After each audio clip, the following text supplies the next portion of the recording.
Prije 60 godina osnovano je Društvo učitelja, nastavnika i profesora fizičke kulture. Osnivačka skupština društva održana je 17. veljače 1952. godine u dvorani Prosvjete u Palmotićevoj ulici u Zagrebu. U dugoj povijesti društvo je mijenjalo nekoliko imena. Danas egzistira kao Hrvatski kineziološki savez. Ono što bi možda bilo za javnost interesantno, odmah 1952.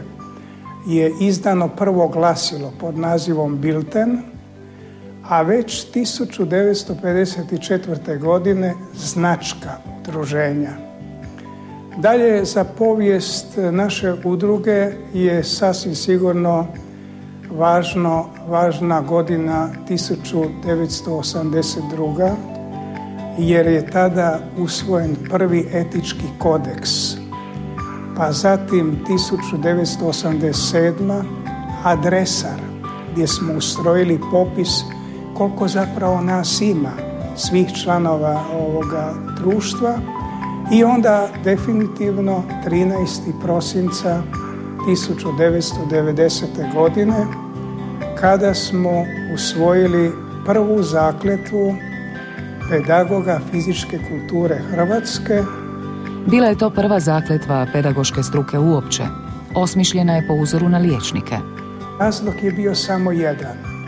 Jedini smo ljudsko područje uz liječnike koji se bavimo onima s kojima se bavimo, ne zadržavamo se samo na površini, nego na indirektan ili direkt način utječemo na njihove osobine, sposobnosti, različite dimenzije i konativnog i kognitivnog prostora.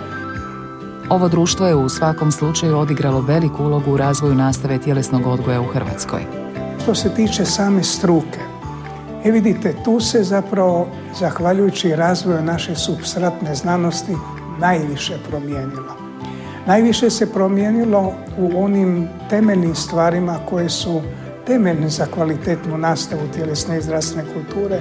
Govorimo s teorijske strane, stvoreni su uvjeti, hoćete planiranje, programiranje, metodički organizacijski oblici rada, prostor praćenja i vredovanja.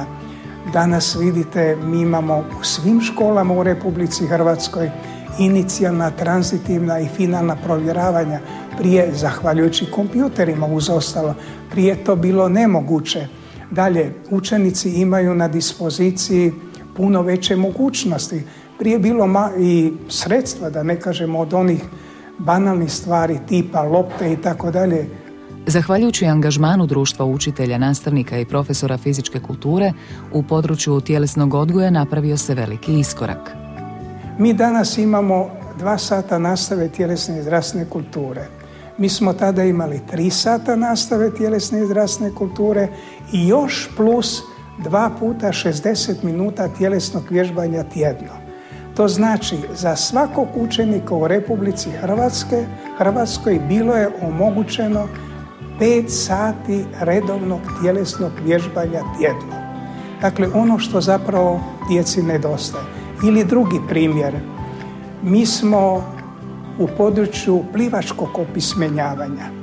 To je, upravo se bilježi 83. godina, održano je prvo jugoslavensko savjetovanje o obuci plivača u Lipiku, dakle u Hrvatskoj, gdje smo usvojili prvi puta u povijesti ove zemlje kriterij znanja plivanja.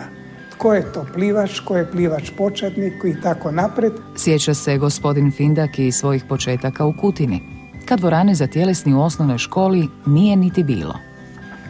Kad je društvo osnovano 1952. godine, u Hrvatskoj je postojalo samo 60 sportskih dvorana, a nastavnika za tjelesni bilo je nešto više od 200. Samo 20 godina poslije već imamo 700 sportskih dvorana, a nastavnika za tjelesni oko 1000.